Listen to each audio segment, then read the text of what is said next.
محترم ناظرین اور سامعین، اردو نیوز کی طرف سے ہم حاضر ہیں۔ مہسا امینی، ایران میں احتجاجی مظاہروں کے دوران 23 ہلاکتیں، سینکڑوں سیاسی اور سماجی کارکن گرفتار۔ 23 ستمبر 2022 کی یہ اپڈیٹ آج سے 1 گھنٹہ قبل کی ہیں۔ ایران میں کرد خاتون مہسا امینی کی ملک کی اخلاقی پولیس کے مبینہ تشدد سے ہلاکت کے بعد شروع ہونے والے احتجاج کا سلسلہ 7ویں روز میں داخل ہو گیا ہے۔ مہسا امینی کی ہلاکت کے بعد شروع ہونے والے مظاہروں کا دائرہ ایران کے 80 شہروں تک پھیل چکا ہے اور سرکاری اطلاعات کے مطابق سیکورٹی فورسز کے ساتھ جھڑپوں میں اب تک 23 افراد ہلاک ہوئے ہیں، جبکہ سینکڑوں سیاسی اور سماجی کارکنوں کی گرفتاری کی اطلاعات ہیں۔ BBC فارسی کے مطابق ایران میں حکام چاہتے ہیں کہ مظاہروں سے متعلقہ خبریں عوام تک نہ پہنچ پائیں اور اس غرض سے بڑے علاقے میں انٹرنیٹ سروس معطل کر دی گئی ہے۔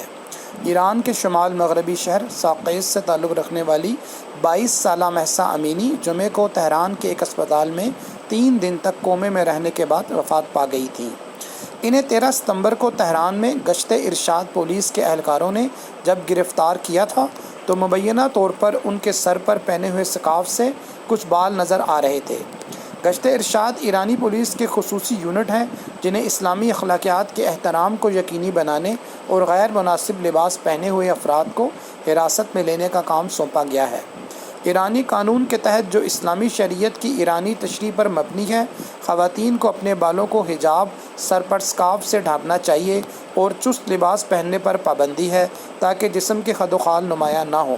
اس واقعے کے عینی شاہدین نے بتایا تھا کہ گرفتاری کے بعد مہسا کو پولیس وین میں مارا پیٹا گیا، تاہم پولیس ان الزامات کی تردید کرتی ہے اور اس کا کہنا ہے کہ مہسا کو اچانک دل کا دورہ پڑا تھا۔